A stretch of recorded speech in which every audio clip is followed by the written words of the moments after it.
Berjumpa kembali bersama saya Denny Darko dan Property Observer di podcast Mata dan Telinga. This is your tools to fit your soul.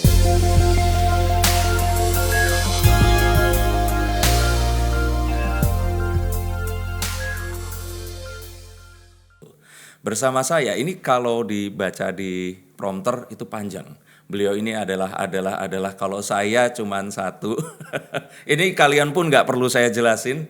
Ini seorang legend buat saya dan buat Indonesia. Ini Teh Rika Ruslan. Apa kabar?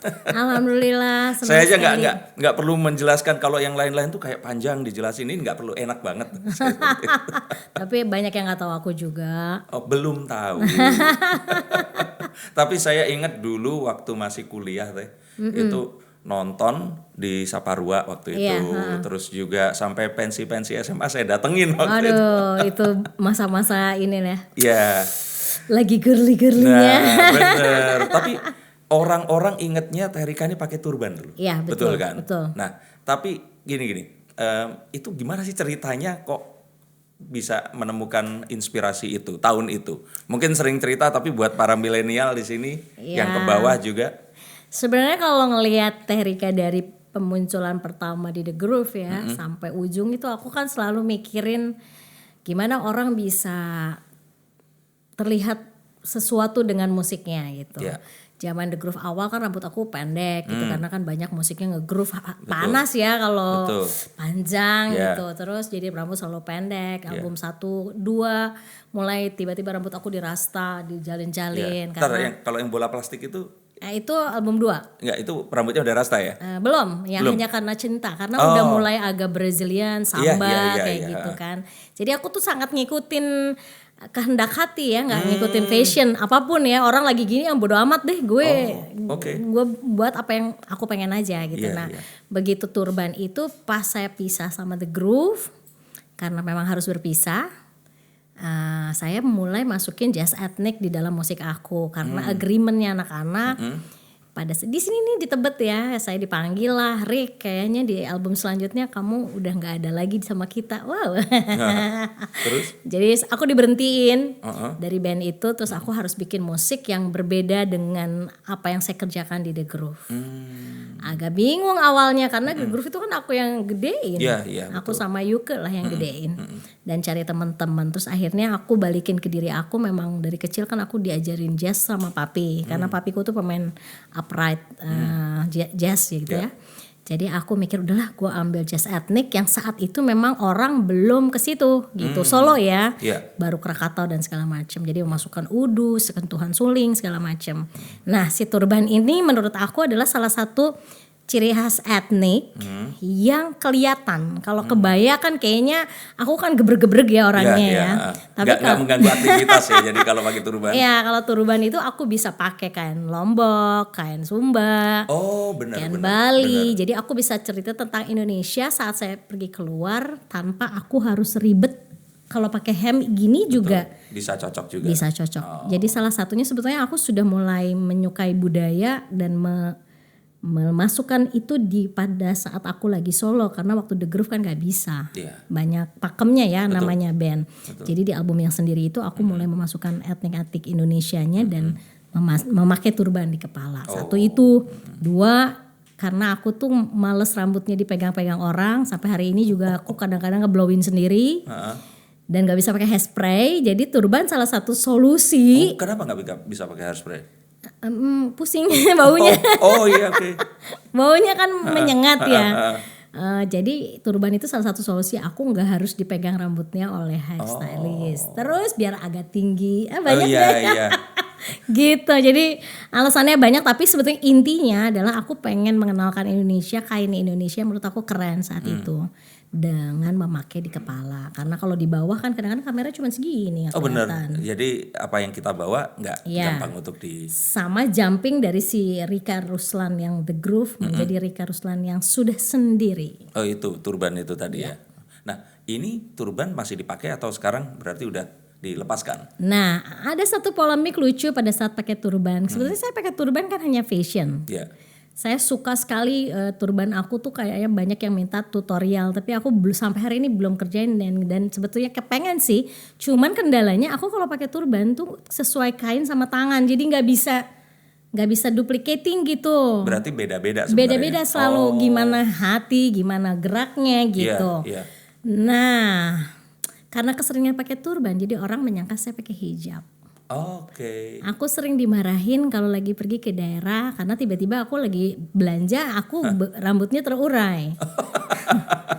Jadi sering aku diamukin gara-gara orang menyangka saya tutup buka. Oh, ngerti. Gitu. Semakin kesini kan orang lagi ini Iya. betul-betul fokus dengan agamanya. Aku merasa wow, ini kayaknya aku harus lepaskan supaya orang melihat bahwa ini bukan hijab. Dan pernah ada satu di stasiun TV ada yang mencoba untuk mengcombine hijab dengan turban. Nah, saya waktu itu memang kan nggak pakai ini apa namanya sih?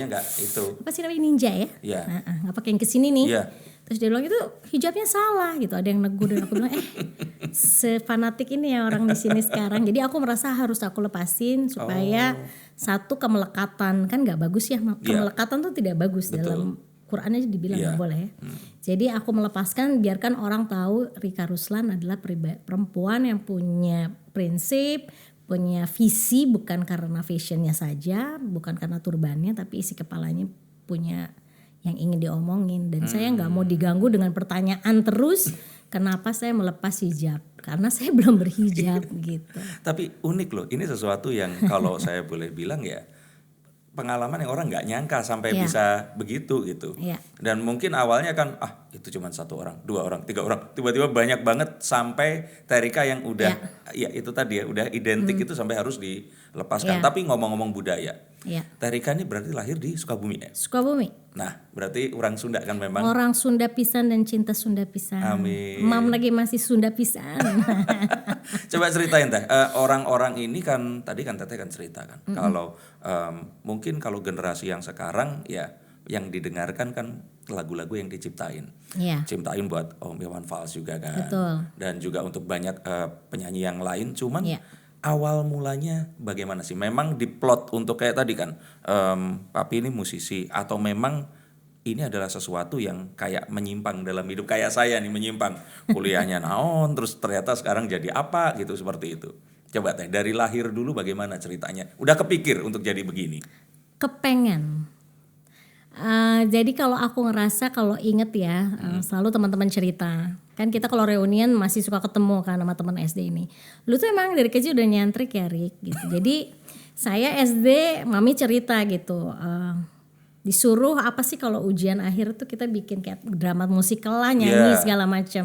Jadi waktu kecil kan dulu selalu ya TK bikin apa. Itu di mana Teh? Di Sukabumi. Masih Sukabumi. Di Sukabumi aku sampai SMP di Sukabumi. Dan aku tuh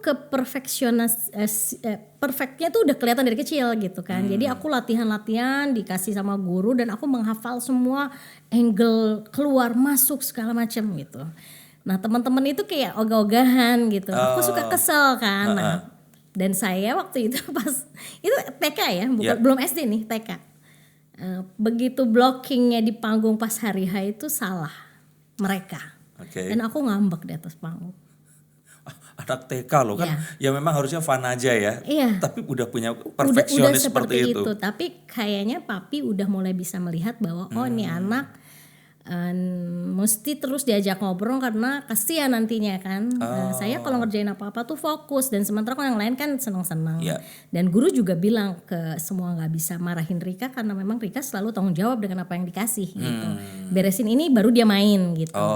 Nah kecil itu aku mulai karena keluarga aku memang keluarga seni walaupun papiku tuh dulunya guru. Guru dia di ekip ya sampai kuliah tapi karena menikah sama mami kebetulan mami itu keluarganya punya perkebunan teh di Jampang. Demi cintanya dia meninggalkan dunia gurunya untuk ikut sama istrinya. Pengorbanan yang luar biasa dari seorang laki-laki menurut saya. Dan dia mengalihkan keguruannya untuk mengajar kami anak-anaknya. Jadi saya merasa waktu dari kecil papiku agak beda mentreat aku. Dia selalu nanya mau buku apa. Jadi saya kalau nengok kakak-kakak ke Bandung, saya hobinya masuk ke toko buku, ke toko musik gitu. Teteh aku semua nyanyi. Oke. Nomor 1 dia juara kedua bintang radio nasional dari Rafika Duri sama Harvey. Nomor 3 juga juara 2 dari Lex Trio. Terus apa Trio Libels. Oke. Nah, Bandung selalu juara 2 lah, nggak boleh juara 1 pokoknya di masa itu. Nah si Rika kecil ini nonton terus. Dan dia dalam hati cuman mikir seru ya gitu dunia seni ini. Tapi karena aku ini punya dimensi lain, jadi saya lebih suka nulis. Teman aku gak banyak, sedikit. SD aja aku punya sahabat cuma 4. SMP 4, SMA 3. Jadi cuma sahabat, kalau teman biasa ya, kalau nggak deket ya biasa aja ya. Ya, dan kalau mau ke rumah semua harus nanya, gue boleh main ke rumah lu gak? Oh. Jadi aku bukan orang yang welcome. Kalau rasa enak baru saya akan berteman. Kalau enggak ya teman biasa aja. Nah saya lebih suka baca sama nulis dari kecil. Jadi papiku melihat bahwa ini beda. Kalau yang kakak yang lain kan senangnya tampil, latihan, vokal grup gitu. Kalau aku lebih sendiri dan gue pengen gini, gue pengen gini, gue pengen gini. Gitu. Jadi papi ngelihatnya wah anak ini harus disalurin nih gitu. Jadi setiap 2 minggu sekali aku ke Bandung ketemu Bang El, Bang Elvas untuk belajar segala macam. Dan Bang Elva juga sering ngobrol sih sama papi, ini kayaknya anak ini ada sesuatu yang lain nih gitu. Cuman kan aku di Sukabumi tuh sekolah musiknya nggak ada. Iya pasti. Toko musik aja nggak ada. Oh ya. Iya. Zaman itu ya. Cuman ya papi ini berarti kalau tadi saya pikir guru, dia pasti akan yaudah diajarinya kayak ya orang ini, tapi ternyata beliau mengenali bakat orang berbeda dan percuma juga ya ngajarin ikan naik sepeda ya. Jadi maksudnya di sini ngerti mana yang harus diberikan itu tadi. Cuman itu disadarin akhirnya dan itu yang membantu Tarika jadi kayak sekarang. Betul, tetapi ini aku mau cerita sedikit. Gimana? Yang menurut aku saya suka cerita ini karena mungkin ini bisa jadi gambaran lain sih. Coba gimana? Papi itu kan cinta banget ya sama mami ya. Karena menurut aku harusnya papi nggak harus pindah ke Sukabumi. Iya nggak sih?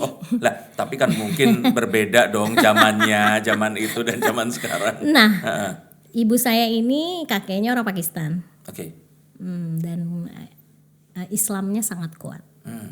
Tapi kakek saya sangat suka kesenian, dia suka main udu di rumah. Cuman lingkaran dalam keluarga saya itu sangat fanatik. Sehingga kita itu tidak boleh berkesenian.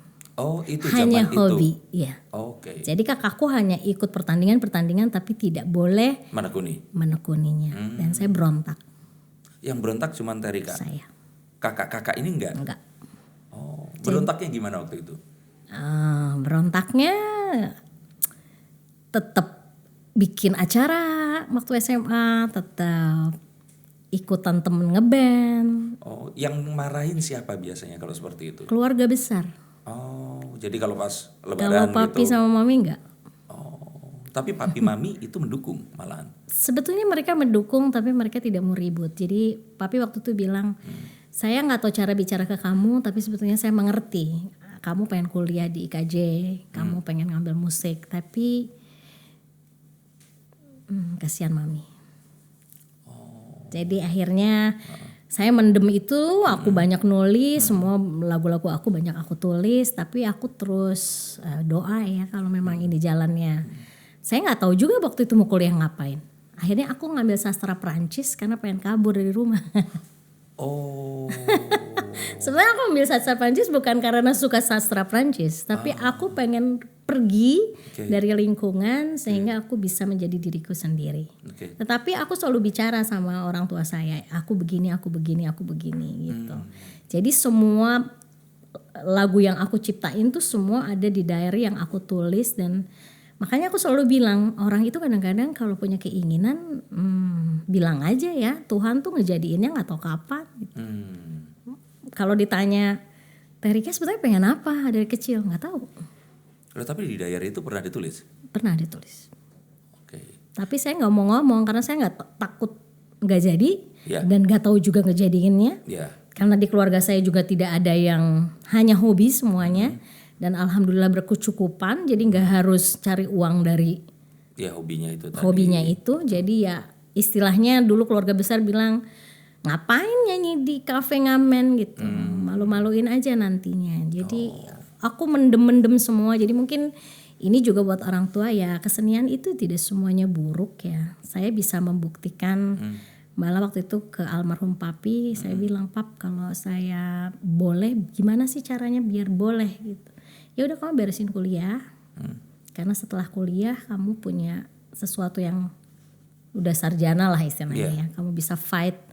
Jadi papaku tetap dengerin, tapi dia juga nggak mau aku akhirnya terlalu ngejar sesuatu yang aku juga tidak tanggung jawab. Jadi dia ngasih arahan bahwa kenapa dia nyuruh kuliah, harus berbaik-baik dengan keluarga ibu gitu ya. Supaya kalaupun ini jadi berarti kan kamu akan menghargai jeripayahnya. Kamu tidak akan menyanyiakan sesuatu yang kamu pilih.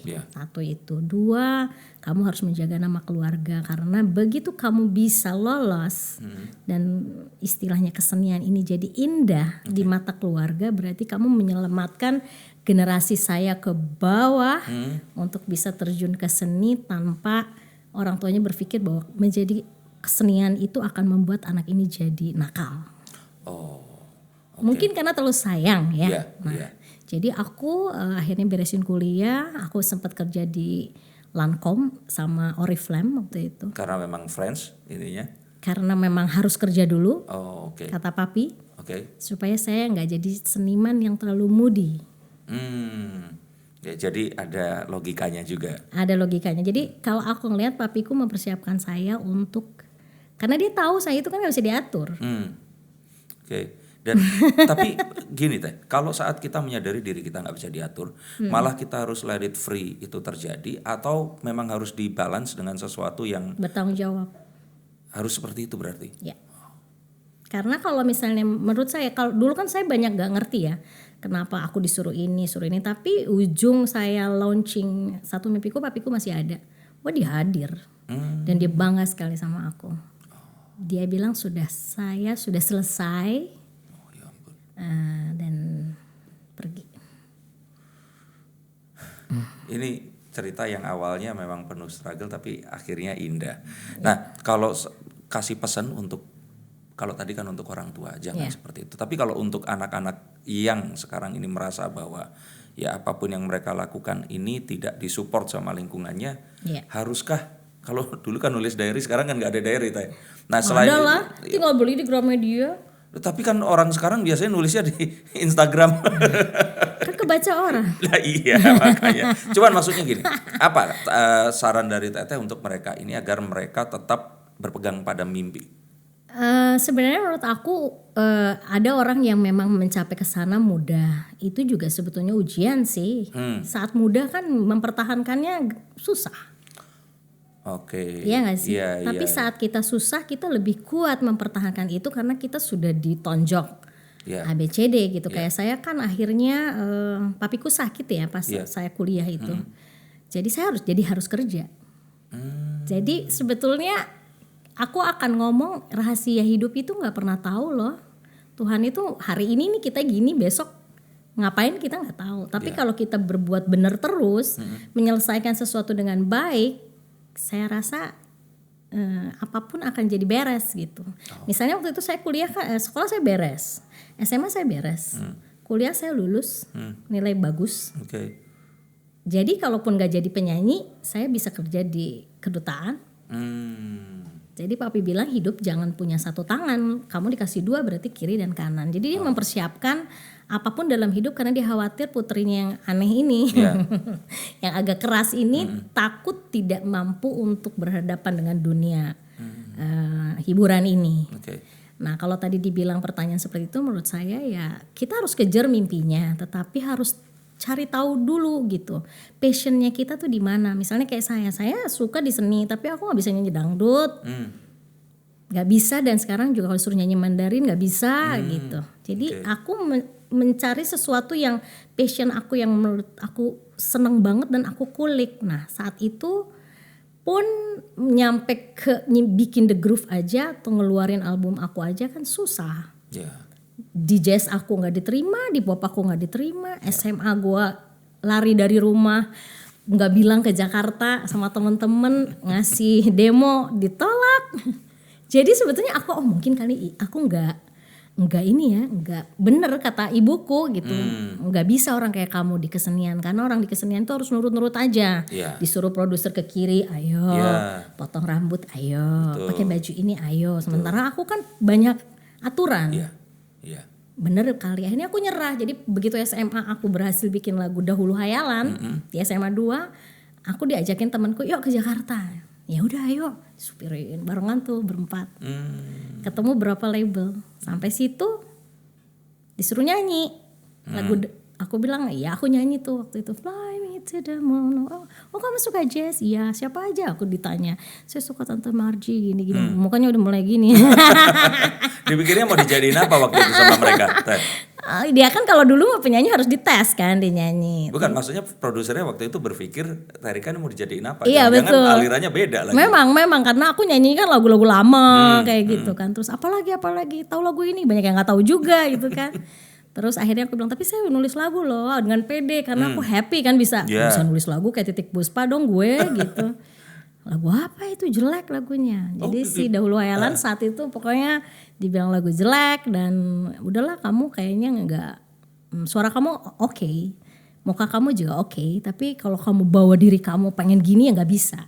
Oh, industri ya? Industri. Terus aku pulang ke Bandung, terus aku dalam hati, oh iya kali ya, benar mamiku nih, gue emang nggak cocok di industri. Ya udah belajar aja. Oh, oke. Tapi Tuhan kan geret yang lain, dan jadi akhirnya aku lihat, gila ya.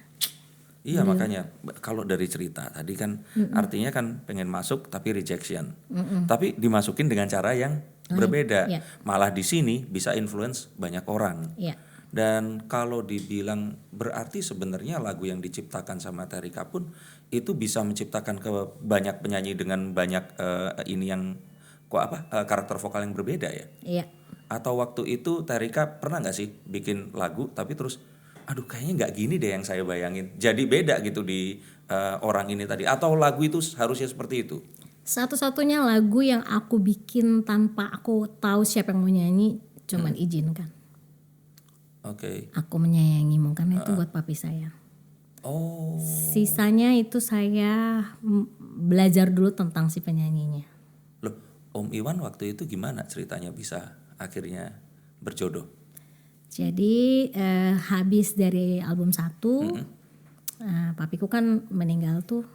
Terus aku sedih banget karena kayaknya belum puas ya main sama dia. Terus saya mau ngeliatin anakmu yang kecil yang susah ini bisa loh gitu di sini. Tapi papi udah keburu nggak ada, jadi gue bikin lagu Izinkan tuh. Sebetulnya itu bukan kisah perempuan sama laki-laki kayak di video klip, tapi lebih ke anak yang kehilangan bapaknya dan dia dia hari itu sibuk packing barang di bandara, nggak nelfon, karena aku tuh biasanya kalau mau nyanyi mau apa tuh selalu telepon sama orang tua. Hari itu tuh kayak riuh lah gitu. Tapi memang itu kejadiannya? Iya. Jadi aku abis nyanyi, terus saya telepon malam-malam tuh terus apa bilang besok aku mau ke Bandung dulu ya Pak. Itu di mana kejadiannya? Aku abis nyanyi luar kota ya, terus pokoknya pulang dulu ke Bandung hanya untuk ngambil barang-barang. Baru mau ke Sukabumi karena mau liburan lama di Sukabumi kan. Zaman dulu kalau tur itu kan berbulan-bulan di jalan gitu. Terus papi bilang jangan terlalu siang ya, nanti kamu kehilangan momen gitu. Pokoknya cepet-cepet aja belanjanya. Aku bilang kenapa sih Pak? Biasanya juga santai. Pokoknya dia seminggu sebelum meninggal tuh nemuin aku ngasih buku-buku pelajaran agama yang. Tapi aku tuh nggak tahu ya. Saya nggak tahu ya. Sekarang bersyukur banget punya ibu yang karakternya kuat dan punya papi yang bijak banget itu jadi kalau nggak ada mereka mungkin hari ini aku udah melewat ke kiri ke kanan. Udah deh. Jadi teman-teman kali selalu positif ngelihat masukan orang tua, mungkin tidak related dengan keadaan sekarang, tapi mereka tuh tahu sebetulnya anak-anaknya tuh harus dibekelin gitu. Mudah-mudahan kita bisa jadi orang tua yang seperti itu juga. Nah, abis saya belanja di Tamim, di Bandung, terus saya lagi packing barang untuk pulang karena aku di Sukabumi mau ngedesain baju karena aku dulu punya butik kan. Ditelepon papi udah nggak ada. Jadi aku bergegas pulang ke Sukabumi. Saya perlu waktu untuk mengerti bahwa bapakku udah nggak ada dan nggak nerima sampai setahun. Jadi di hari kedua aku semua ngaji, saya nulis lagu itu. Dan lagu itu saya simpan terus. Saya sempat tawarin ke satu penyanyi perempuan dan satu penyanyi laki-laki yang artisnya Sony. Karena waktu itu aku kan publishernya di Sony. Inisial teh. Biar saya bisa bayangin kalau ini dibawain sama mereka kayak gimana gitu. Inisialnya R dan R. Oh, oke. Nah tapi akhirnya Nggak diterima karena kan di refnya sayangku gitu kan. Betul. Cintaku mereka tidak mengerti kenapa misalnya pengennya sayangku di manakah dirimu. oh diisi lirik. Oh Nah si Rika ini kan nggak mau orangnya. iya. Ya udah kalau nggak mau ya udah, ini depannya enak loh, kamu cuman ganti nggak mau. Tapi itu alasannya cuman karena memang Oh.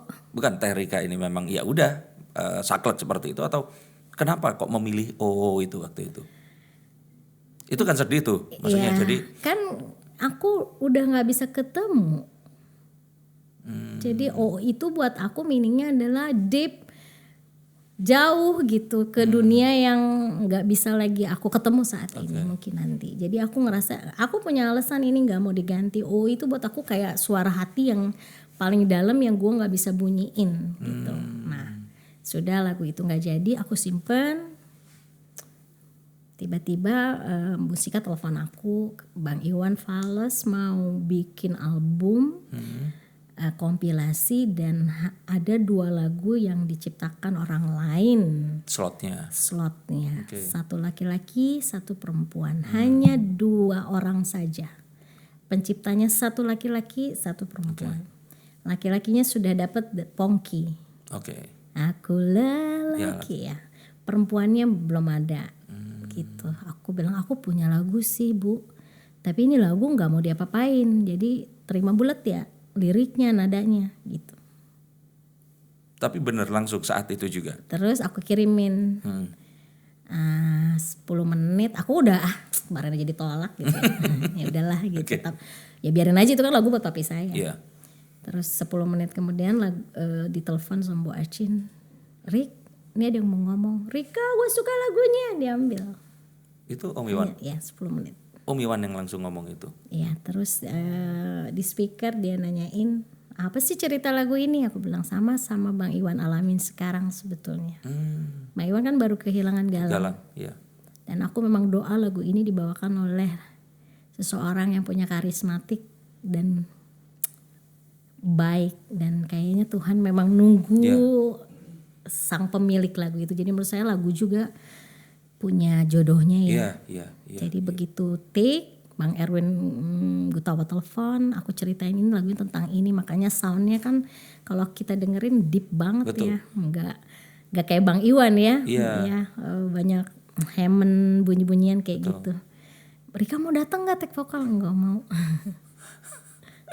Aku nggak mau datang. Karena satu aku ngefans banget sama Bang Iwan, dan 2 aku takut nangis. Saya yakin Bang Iwan pasti nyanyiin lagu itu keren banget. Jadi aku nggak mau datang. Akhirnya sudah lagu itu jadi, boom. Momen pertama kali denger lagu itu berarti kapan kalau nggak datang ke take vokal? Begitu beres take dikasih. Tahu kan biasanya kalau zaman dulu. Gimana tuh? Waktu denger lagu itu akhirnya kayak ketemu jodohnya. Kayak udah selesai nyiptain lagu. Aku sekarang kalau nyiptain lagu nyiptain aja. Kalau dulu kan kayak ada sesuatu ya trigger. Kalau sekarang udah kayak udah deh gitu. Aku ngerasa bahwa lagu itu sudah dicarikan sama Tuhan siapa yang nyanyi, kapan dia ngehits, kapan kita di atas panggung, kapan kita harus berhenti. Saya ngerasa hidup saya kayak di lagu itu. Enggak, hidup saya tuh kayak di direct aja gitu. Nih. Dari seorang rebel ya yang. Ya. Jadi aku ngerasa hidup aku tuh di direct aja. Aku sekarang ya, dulu banyak pertanyaan. Aku nggak punya anak, pernikahan saya gagal. Ya pernah bikin program dulu kan, mau program. Iya, mau punya anak. Ternyata enggak. Banyak kemarahan dalam diri aku. Dari musik aku ditolak. Misalnya gini, di keluarga aku nggak boleh bermusik, tapi akhirnya bisa melewati dengan The Groove. Tapi begitu mau ke situ juga ditolak. Dibilang terlalu idealis. Di band juga dikeluarin karena terlalu perfeksionis. Ya, itu yang saya dengar juga. Terus ditolak kan di lingkungan itu aku selalu ditolak. Jadi aku ngerasa kenapa ya gitu. Apakah di dunia ini orang-orang yang punya prinsip itu justru susah hidupnya, tapi orang yang ngikutin malah lebih dimudahkan. Tapi aku nggak mau. Kalau gue ngikut gak enak juga, itu bukan prinsip aku. Betul. Akhirnya aku jadi ngerti, kenapa papiku ngebekelin aku sekolah, mamiku ngebekelin aku bisa dandan, bisa desain fashion, baju, masak. Aku disuruh kalau gagal lu bikin apa yang bisa, yang penting lu seneng. Tapi ternyata Tuhan juga nggak ngebiarin aku sendiri. Dia terus, aku ditemuin sama Yuke, orang yang gila juga menurut saya ya. Ditemuin teman-teman juga saat itu The Groove yang solid. Kalau akhirnya kita sempat berpisah itu karena memang mungkin mereka tidak sekuat saya bertahan dalam prinsip. Tapi begitu saya nggak sama The Groove, aku juga dikasih teman-teman yang waktu itu nama bandnya Troubadours untuk nyokong aku. Dan aku punya orang tua angkat 2 dalam hidup saya. Satu adalah Mami Subroto Laras, Tante Emi, yang mempersilahkan rumahnya kita tempati bertahun-tahun. Kemudian saya punya bapak angkat juga, Bapak Monang Sianipar. Saat saya diberhentikan dari The Groove, tiba-tiba dia manggil aku untuk, Rika pakai studio gue, silahkan. Kamu harus bikin album. Jadi aku tuh kayak diselamatin terus. Saya nggak punya uang berlimpah, kekayaan berlimpah, tapi aku selalu diselamatkan sama Tuhan. Setiap mentok ada aja yang nolongin. Setiap nggak punya duit ada aja yang ngasih kerjaan. Jadi nggak tahu ya. Kalau ada pertanyaan kenapa, justru aku nggak tahu. Tapi untuk berterima kasihnya, aku selalu melakukan pekerjaan saya sebaik mungkin.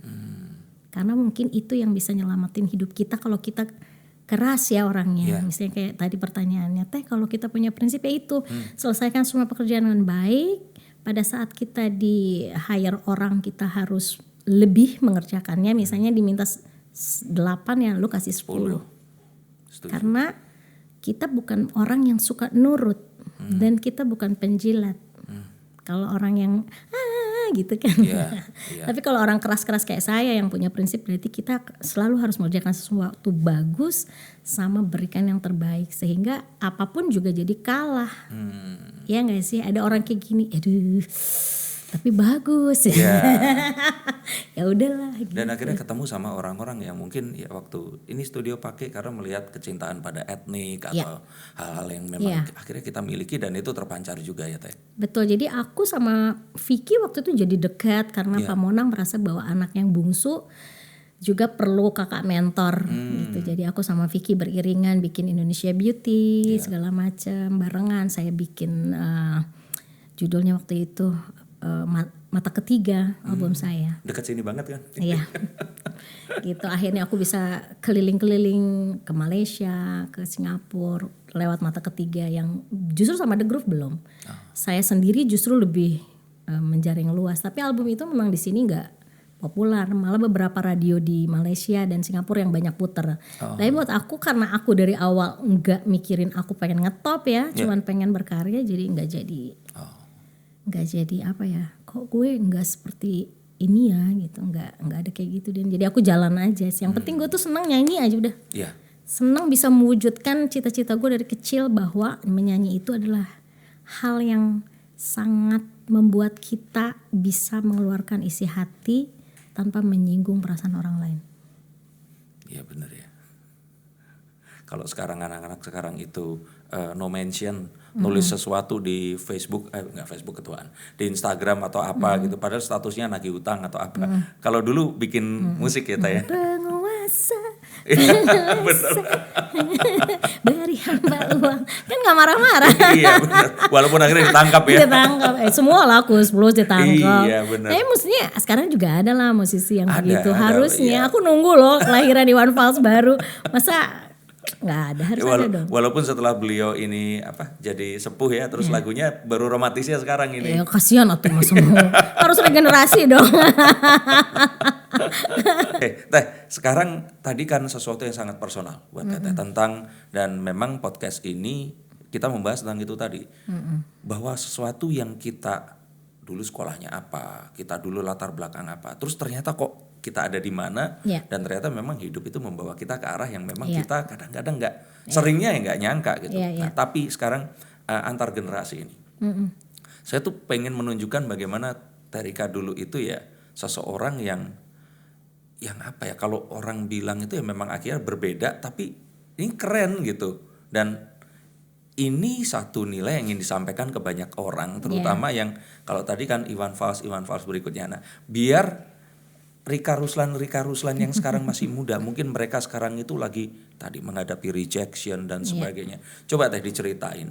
Kalau dulu kan itu Teteh kan cerita bintang radio. Nah, mungkin anak-anak sekarang ini yang nyanyinya di YouTube, di TikTok itu nggak tahu bintang radio itu apa sih. Coba ceritain dulu bahwa itu adalah achievement tertinggi, atau ya Mbak Yuni Sara, Krisdayanti dan sebagainya kan melalui itu. Ada Asia Bagus kan Asia dulu. Bagus.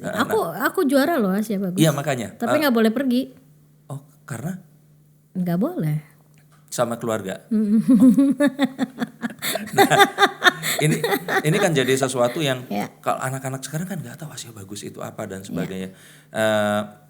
Kalau dulu itu seperti ini adalah satu hal yang memang ya sudah, itu kayak kalau sekarang bikin lagu di YouTube terus trending seperti itu, atau bagaimana, coba ceritain Teh. Sebenarnya kalau saya kan perkembangan dunia ini berjalan terus. Betul. Ya, kita nggak bisa menolak apa yang terjadi. Tapi kalau saya mau ngasih tahu, sebenarnya pada saat kita membuat suatu karya yang berdasarkan dari diri, misalnya lagu Hayalan dulu aku SMA, di SMA 2 dideketin cowok dan berharap dia menjadi lelaki yang bisa gantiin papi lah ya. Jadi pada saat lagu itu dinyanyikan sampai sekarang, saya mengingat keluguan aku pakai seragam abu-abu putih gitu. Terus ternyata si cowoknya punya orang lain, aku bikin dahulu. Itu kan jadi memorinya ada terus ya di kepala. Terus aku bikin Cobalah Untuk Setia, waktu saat itu di semua TV lagi gosip artis ini gitu ya. Terus aku cuma nanya, gila ya kadang-kadang kalau orang udah nggak cocok ngomong aja kali ya. Gue cocok nggak cocok sama lu udahan ya. Kenapa sih harus menyembunyikan gitu. Nah akhirnya nulis. Jadi menurut aku enak sebenarnya kalau punya karya, pada saat nulis itu kita ada momentum yang menulisnya, daripada kita membuat sesuatu karena ingin ngetop. Karena pada saat kita ingin ngetop dan dikasih nih sama Tuhan, kan Tuhan tuh suka jahil. Iya betul, dikasih beneran. Dikasih terus bingung. Gue mesti nyontek mana lagi gitu. Tapi kalau kisah diri kan kita membuka diri. Makanya kalau seniman-seniman zaman dulu kan mereka tidak tinggal di apartemen, dia pasti jalan. Betul. Dia pasti pergi ke publik untuk lihat apa yang terjadi. Misalnya kayak Jobim, dia bikin Girl from Ipanema karena memang ada perempuannya di pantai itu gitu kan. Atau misalnya Titik Puspa dengan segala macam ceritanya, kalau cerita tentang lagu-lagunya gitu. Bang Bingbung kita nabung karena dia ngajarin. Jadi menurut aku pada saat karya itu dibikin karena memang ada tujuan dan ada kisah, kita happy saat bertelurnya gitu. Tapi kalau aku itu yang aku rasain. Jadi saya tidak menyalahkan apa yang terjadi sekarang, tetapi ilmu hidupnya mungkin kalau ditambahin lebih keren. Jadi sehingga pada saat kita menua, kita sudah siap kok. Kayak sekarang misalnya Terika sekarang nggak kayak dulu ya gini, lah udah cukup kan gitu. Karena prosesnya kan dilalui dengan cara sederhana gitu. Betul. Yang kita suka kaget kan adalah kekagetan yang bikin adik-adik kita cepat sekali ngetop. Betul. Terus dia juga nggak tahu bertahan Bingung, di situ. Akhirnya segala macam cara dihalalkan untuk melakukan seperti itu. Kayak misalnya banyak bilang, Terika kenapa nggak bikin ini, orang lain. Iya, saya bukan pribadi yang seneng guyon gitu, serius gitu. Jadi nggak tahu juga orang udah, dan mungkin belum aja gitu. Jadi saya bukan orang yang suka ke bawah-bawah dengan apa yang tren sih sebetulnya. Tetapi untuk bertanggung jawab di pekerjaan, karena saya memang harus bekerja kan sebagai single parent, perempuan sendiri, ya aku mengajar, aku bikin lagu, aku menjadi produser, apapun kerjaan musik aku kerjakan dengan bagus gitu. Itu untuk supaya aku akhirnya nggak harus ngapain yang aku nggak seneng gitu. Nah mungkin adik-adik cari sesuatu yang lu passion dalam diri lu, tetapi lu harus tekuni itunya. Jangan cuman si ini gini ya udah gitu. Si ini pakai lipstick ini gue ikut gitu. Cocok juga belum tentu ya. Si ini diginiin gue ikut ya. Betul. Gitu. Ini bikin lagunya gini gue ikut ya gitu. Tapi akhirnya kan jadi nggak punya ciri khas dan orang nggak nyari dia. Betul. Saat sudah nggak ngetop lagi, ya nggak ada yang dicari lagi dari si orang ini. Tapi kalau orang ini punya ciri khas kan, oke, tenggelam dulu, tapi begitu trennya ini gampang akan kenal lagi. Gitu, kayak istrimu lah. Terima kasih. Karena aku menyimak. Makasih, karena Vina juga termasuk dulu yang selalu nonton. Nah, cuman gini, itu tadi saya ini nanya karena adanya sekarang kan teknologi ini kan berkembang. Informasi ada di mana-mana. Bahkan saya nggak tahu ini benar atau enggak, tapi tahu nggak orang-orang di industri K-pop itu mereka mencipta lagu, itu tuh mereka bukan dari sebuah pengalaman, tapi mengengineer soul manusia dengan menciptakan beberapa lagu yang kalau di Indonesia tuh kayak lagu-lagu popnya siapa ya, yang kalau dibilang pentatonic ya, maksudnya selalu biar orang itu mungkin kalau biar pengamen niru biar enak kali ya, biar nggak gitu. Betul, nah sekarang tapi itu semakin jadi kayak lagu ini K-pop dari grup boy band ini itu dibuat dari awalnya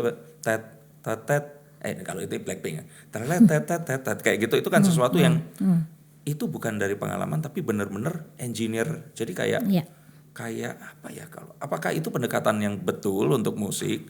Mungkin tujuannya nggak biar viral ya dengan terus sekarang dibilang salah atau betul. Tapi kalau Terika sekarang melihat ini, menurut Terika gimana? Ini sebetulnya saya ada, jadi sebelum K-pop berada ini ada dulu Sony itu sering memberangkatkan adik-adik saya ke satu tempat. Di sana itu ada bank music. Jadi ada licknya, tinggal dipilih, ditaruh, terus penyanyinya suruh di atas itu semua. Itu mesin atau apa? Ya kayak kan kalau komputer itu pasti ada data bank music kan di situ ada ada apalah ditempel-tempel baru kita bikin. Jadi on the spot ada 2 jam workshop aku sama Dini, terus kita tempelin puzzle musiknya terus suruh bikin di situ. Memang ada, tetapi kalau saya ngelihatnya ya jadi sama nantinya. Sama tuh apa? Nadanya akan sama. Namanya sudah ada kan? Sudah ada kan si landasannya. Betul. Nadanya akan sama, pindah-pindah chordnya akan sama. Betul. Ya akan enak karena populer. Ya, populer itu kan karena sering diulang-ulang. Ya, tapi akan cepat dilupakan juga karena sama. Betul. Makanya lagu lama terus ada. Terus ada, orang tetap nyanyiin lagu lama. Kenapa sekarang anak-anak sekarang lebih suka nyanyiin lagu dulu? Kalau kita ke Senoparty ya lagunya Teh Rika, lagunya Denny Casmala, lagunya Dian Permana Putra yang terus-terus diputar. Betul. Hampir 70% lagu lama yang diputar di situ. Karena mungkin ya nggak pakai puzzle musik, yang pakai ininya. Nah, aku bersama Mas Angga Saleh, saya kan punya partner nih sekarang di Halaman Musik, Mas Angga. Kita ini melakukan pembinaan terus, tapi kita tidak maksa. Maksudnya aku nggak bikin rekrutmen murid, nggak. Siapa yang DM, siapa yang mau belajar, siapa yang mau workshop, kita kan. Hanya untuk melindungi ini, karena maksud saya itu tidak salah karena memang perkembangan zaman sekarang. Tetapi kalau dipertanyakan ya lagunya jadi sama semua, cepat terlupakan. Betul. Penyanyi juga nadanya jadi sama semua, improvnya juga jadi sama semua. lekuk nyanyinya kita nggak tahu kalau nggak baca ini siapa yang nyanyi. Iya. Sedangkan di tahun-tahun 90 sampai 2000 tengah itu nutup mata kita bisa tahu, oh ini suaranya Rika, ini suaranya Dianya Bunglon. Betul. Bisa tahu ini suaranya Ariel, ini suaranya Arman Maulana gitu. Iya. Nah itu karena bukan mesin yang berjalan, yang berjalan adalah manusia. Pun dengan lagu, wah ini lagunya Dian Permanaputra, ini lagunya Dodo Zakaria, ini lagunya Odi Agam. Mas Dian dengan Odi Agam itu beda bikin lagu. Kalau Mas Dian deep banget, denger deh. Iya. Kalau Odi Agam Iya, yang kocak-kocak, Iya, ada betul. nakalnya sesuai dengan orangnya kalau ngomong gitu ya. Iya, Kalau Mas Dian kan aristokrat gitu Iya. ya. Bedanya Mas Chandra Darusman sama Indra Lesmana itu ada bedanya. Itu karena manusianya gitu. Nah ini kenapa aku sama Mas Angga akhirnya sekarang halaman musik ini mau kita buka kembali. Mulai kemarin dari pandemi kita bikin hampir 8 bulan social movement. Terus aku sekarang mulai ngajar, sudah banyak murid, anak-anak juga ada. Ada berapa 4 album single-single anak-anak udah kita keluarin dari halaman musik. Tetapi pada saat ngajar saya kasih tahu yang ini. Kamu harus baca banyak, kamu harus sekolah yang benar supaya kalau kamu ketemu dengan siapapun kepalanya ada isinya. Itu kata papiku dan aku sampaikan juga ke mereka. Kenapa kita harus pintar saat on stage, kita gak usah guyon-guyon yang gak penting. Karena kita jadi murahan. Betul. Tapi kalau kita tahu apa yang kita omongin, orang yang nonton kita jadi respect dan penyanyi ini bukan penyanyi yang bisa gue bercandain. Dia dibayar karena profesional. Betul. Udah begitu saya juga kasih tahu ciri khas kamu adalah ini. Sekarang memang yang lagi tren ini, tapi kalau kamu ikuti orang ini masih hidup. Agnes keren, tapi kamu gak boleh jadi Agnes Monica. Tekniknya bagus kita pelajari, tapi kamu harus jadi diri kamu sendiri. Gitu. Nah aku dengan Mas Angga berdua lagi terus membuka rekrutmen anak-anak di halaman musik. Gak banyak sih, sebulan 1 kadang-kadang gitu. Saya memang gak bisa ambil anak banyak-banyak untuk aku gedein ya. Iya. Karena itu tadi gitu, kalau kita bunyiin semuanya puzzle ya cepet sih lakunya. Tapi kamu merem, di radio saya sering, ini siapa? Orang radio, ntar dulu teh gue lihat dulu. Orang radio pun tidak tahu siapa yang nyanyi. Nah itu kan bahaya ya. Iya. Nah kalau kita pengen Indonesia jangan ke bawah-bawah dengan Korea. Karena kita menurut saya negaranya lebih keren. Iya. Secara budaya dari Tuhan sudah keren. Iya. Berarti aku harus menjaga aset negara ini dengan menerima nanti anak dia ini kalau mau belajar sama Teh Rika. Memberikan waktu. Kenapa Tuhan mungkin gak kasih saya anak? Supaya saya punya waktu untuk ngurusin anak orang lain. Luar biasa, amin. Cuma tadi Rika juga, saya tadi berpikir kalau nanti akan bilang ini salah dan enggak. Jadi ini memang berbeda aja Teh. Berbeda Karena aja. ya tadi itu gampang dilupakan, yang ini memang lebih timeless. Iya. Tapi kembali lagi, apa sih yang harus kita lakukan? Ya kita lihat diri kita ini terlahir sebagai apa? Kalau orang Indonesia dengan budaya yang segitu banyaknya, dengan musik sound ya, yang suara yang banyak banget dari berbagai etnik ini. Kenapa kok kita harus? Karena saya pun akhirnya sekarang berpikir, kenapa kok Korea akhirnya mengambil jalan itu? Karena mereka memang nggak memiliki kekayaan budaya yang kita miliki. Jadi mereka mencoba mengindustrikan ya itu tadi. Sama kayak mungkin orang bilang kalau wah Jepang keren karena bisa bikin mobil, bisa bikin sepeda motor. Ya karena mereka nggak memiliki sumber daya alam sehingga yang diolah ya sesuatu yang memang. Betul. Kalau kita lihat juga sebetulnya kalau lihat kultur kan mereka keras-keras ya, disiplin. Ya, betul. Karena mereka merasa dengan cara itu mereka bisa blok dirinya supaya jadi hebat. Kayak tadi misalnya Jepang, dia harus waktunya tepat segala macam. Nah negara kita itu kan terlalu kaya, terlalu gampang. Jadi akhirnya lalai. Nah berarti kan sekarang kita juga harus memberitahu yang lagi viral ini keren. Tetapi kita lihat ya, kamu mau kayak gini. Jadi aku kalau ngajar aku kasih pandangan juga. Apa kamu mau kayak gini? Yura keren loh. Aku kasih pandangan yang lain. Isyana keren loh. Pada saat sudah dia di label, dia sekarang bikin album yang gimana dia dan orang ikut dia. Jadi dia pakai cara untuk gak apa-apa gue terkenal dulu, setelah itu dia. Tetapi apa yang dilakukan, dia memilih dari kecil untuk sekolah di Yamaha musik ya untuk jadi orang sehebat dia.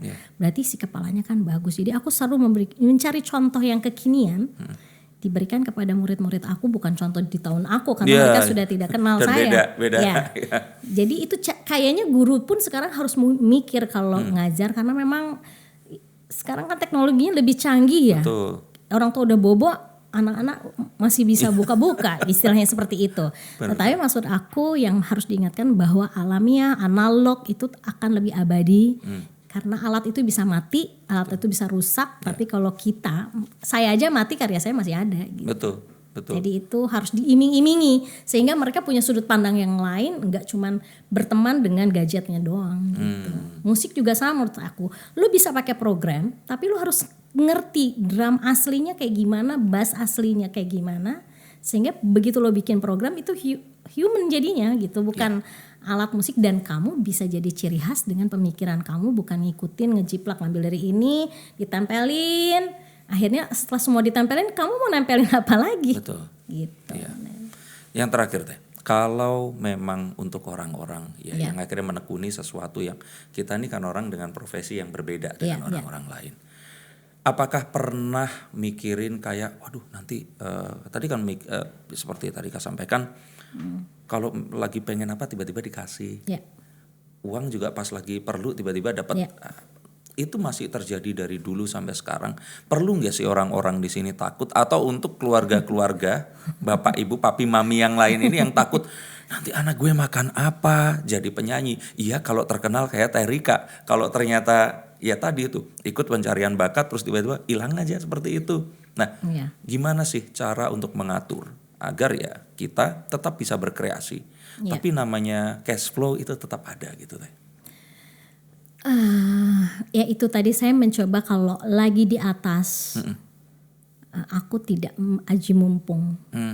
Saya tetap kenalan dengan, waktu saya masih ingat ya, waktu pertama saya kenal sama Mas Yofi, saya itu jadi asisten, saya jadi backing vokalnya dia, saya bantu ngeberesin alat-alatnya Mas Yofi, hanya ingin tahu rahasianya seorang Yofi Widianto. Tapi saya sudah di The Groove. Teman-teman pulang ke rumah, aku masih bekutet membantu Mas Yofi.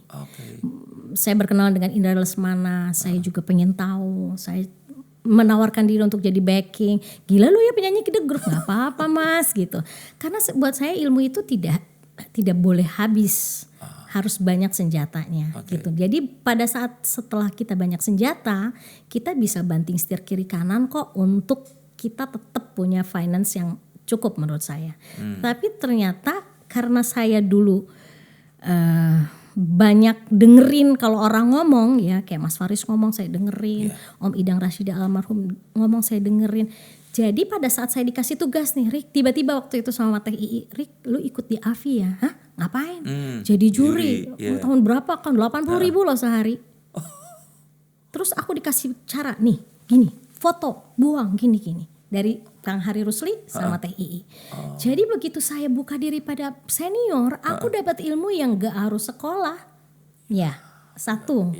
Kalau aku di atas waktu itu udah sombong, wah enak aja gue jadi juri cuma dibayar segini. Gue nyanyi asal selesai. Tapi bukan itu yang saya lihat. Berdiri di sebelah Teh Ii dan Kang Hari Rusli itu kebanggaan. Saya belajar di situ, tiba-tiba Teh Ii ngajarin. Saya lihat, kalau Bang El gini, Teh Ii gini, Ibu Katrin gini. Jadi saya waktu belajar bukan kepengen ngetop, tapi pengen tahu apa sih rahasianya orang-orang ini gitu. Begitu band lagi drop, ya aku ngajar. Begitu The Groove waktu itu ngerasa sudah di atas, saya bikin lagu buat orang lain. Iya gak sih? Tanpa orang, waktu itu terjadi di Sony kan, lo kalau bikin lagu buat orang berarti nanti The Groove-nya tersingkirkan. Enggak juga sih, sampai hari ini The Groove tetap keren. Rika Ruslannya tetap keren juga dengan nulis segala macam, malah tambah jadi pekerjaannya jadi tambah banyak.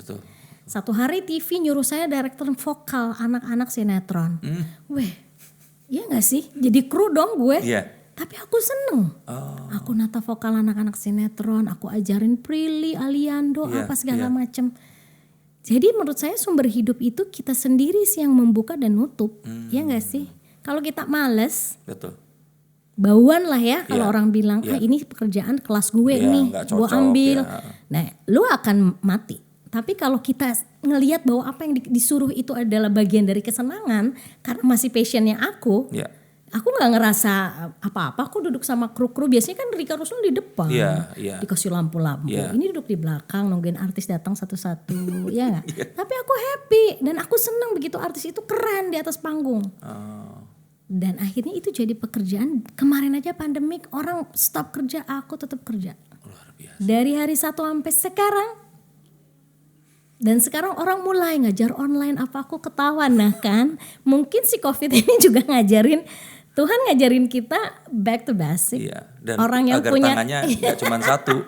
Nah itu jadi menurut saya harusnya mungkin kita jangan takut kalau kita dibekali banyak dan jangan pilih-pilih. Kalau kerja apa aja yang selamanya halal Dan passion. kita Kita pasti menemukan ada pasti value di menemukan dalamnya. senang dan happy dan punya teman banyak dan punya kesempatan yang lain. Saya banyak ketemu orang besar-besar yang namanya besar yang kadang-kadang nggak boleh disebutin hanya karena aku ngajar nyanyi, aku bikin lagu.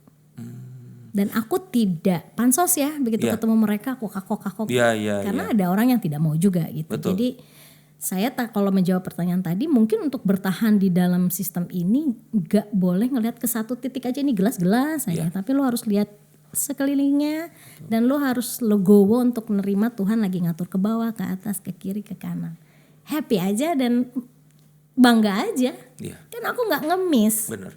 Yang gak bangga kalau aku akhirnya harus memasrahkan diri mengerjakan sesuatu yang tidak memakai ini aku. Ya, akhirnya didirect sama orang juga. Iya. Tapi luar biasa tadi tuh hidupnya dari kecil memang sudah beda, perfeksionis. Tapi papi ternyata juga mengajarkan untuk it's okay to be perfect. Tapi ternyata sebenarnya buku-buku itu yang membuat Terika sekarang itu bisa menyesuaikan dan mengerti bahwa saya berbeda, orang lain pun berbeda, tapi kita akan tetap bisa bersama gitu. Betul. Dan rejection yang Terika alami, tapi itu nggak membuat Terika untuk jadi ada loh orang-orang yang merasa benar. Akhirnya dia menyendiri aja, karena merasa kalau tetap nih orang-orang nggak bisa dikasih tahu gitu. Tapi instead of itu Terika ternyata embrace itu tadi, tetap menjalankan, tetap menjalani. Dan tadi saya pikir jalan hidupnya Terika itu ya ini tadi yang cerita bahwa kerjaan-kerjaan, makanya di sini juga disampaikan jadi juri waktu itu.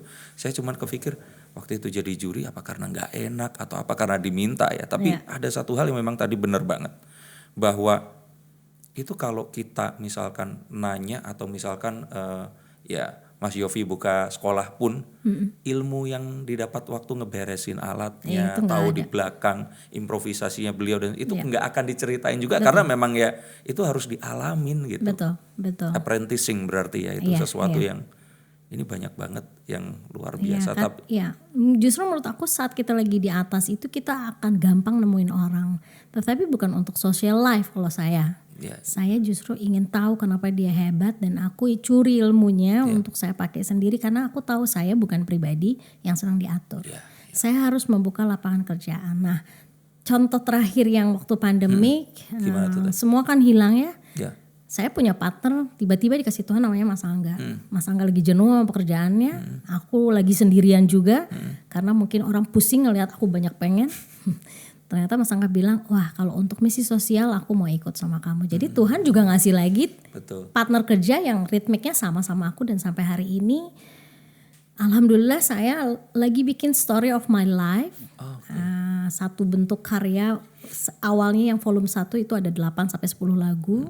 Berawal dari hayalan, kemudian nanti dahulu dan semuanya izinkan akan aku nyanyikan. Jadi di timeline itu akan diceritakan tapi memang versinya Terika karena memang aslinya itu. Betul. Orang menangkapnya kan yaitu tadi kayak waktu Omewan nyanyi yaitu laki-laki ke wanitanya. Tapi padahal sebenarnya lagu itu punya cerita yang berbeda saat penulisannya.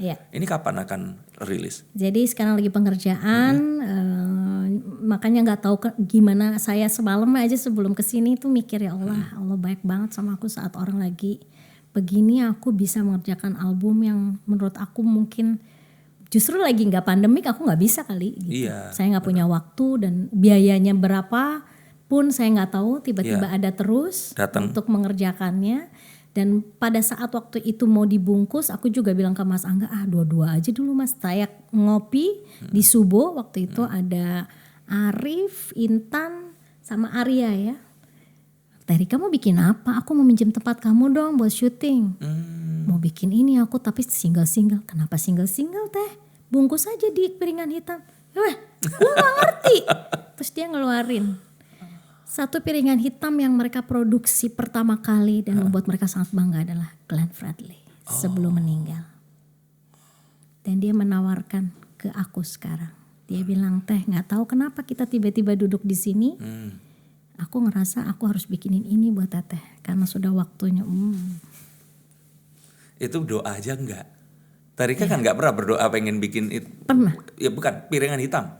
Pernah. Berarti itu sesuatu yang doa, lupa, terus kejadian. Karena saya dengerin lagu jazz standar kan di piringan hitam dulu di Papi.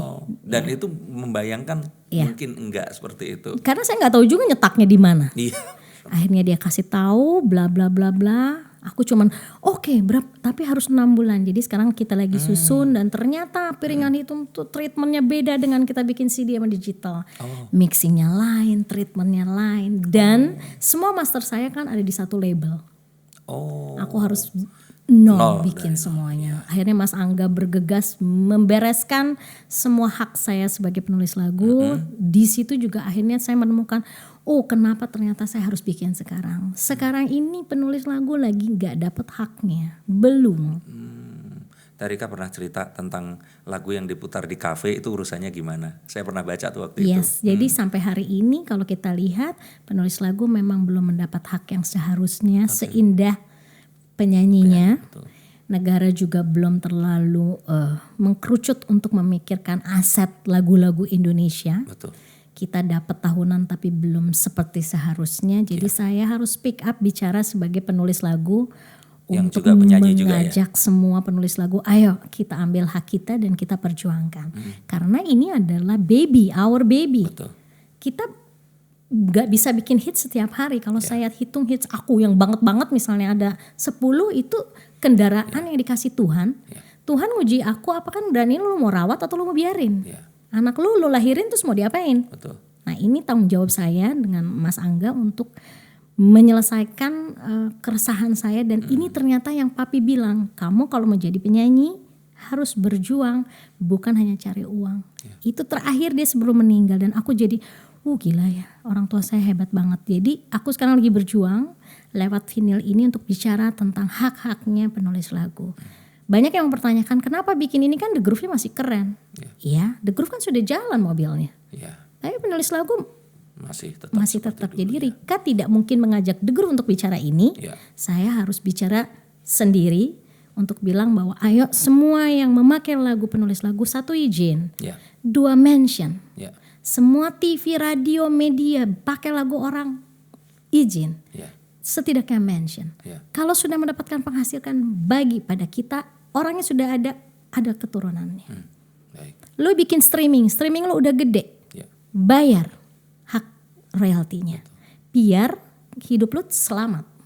Karena ujian itu kan bisa aja dari kesehatan, dari anak yang sakit, lo dikasih uang banyak tapi lo nggak bisa nikmatin, gitu. Jadi aku sekarang lagi menggebu-gebu untuk ngomong ini karena mungkin ini adalah umur saya untuk bicara. Kalau kemarin-kemarin kayak anak kecil marah-marah gitu. Dan saya sebetulnya sekarang ngerasa gini, gak apa-apa teman saya sedikit, tapi saya jujur daripada aku pura-pura baik, tapi aku bohong. Dari kecil juga saya gak bisa bohong gitu. Nah beruntungnya saya punya partner yang mendukung, jadi dia mengambil hak saya, kita pindahin ke satu tempat yang lebih aman. Jadi aku bisa mengkoordinasi semua aset aku dan mulailah si Story of My Life ini mau berjalan sehingga orang jadi tahu sesulit apa penolakan yang saya terima selama saya menjadi Rika Ruslan yang sekarang. Selemah apa sebetulnya kita harus harus sekuat apa, harus tetap yakin dengan apa yang kita yakini. Tapi lu juga gak boleh meninggalkan Tuhan yang memang sudah memberi ini gratis. Kalau gak ditinggalin lu akan dikasih jalan keluar kok. Luar biasa. Dan ini sebenarnya akan jadi sebuah hal yang baru karena kalau asetnya itu bisa diambil kan lagunya tetap sama. Tapi dengan mulai dari nol kita akan mendengarkan versi berbeda. Versi behind the scene dan originalnya ya. Ada satu yang aku mau bilang, mudah-mudahan ini kan dinonton banyak orang ya. Bahagia manusia itu beda-beda.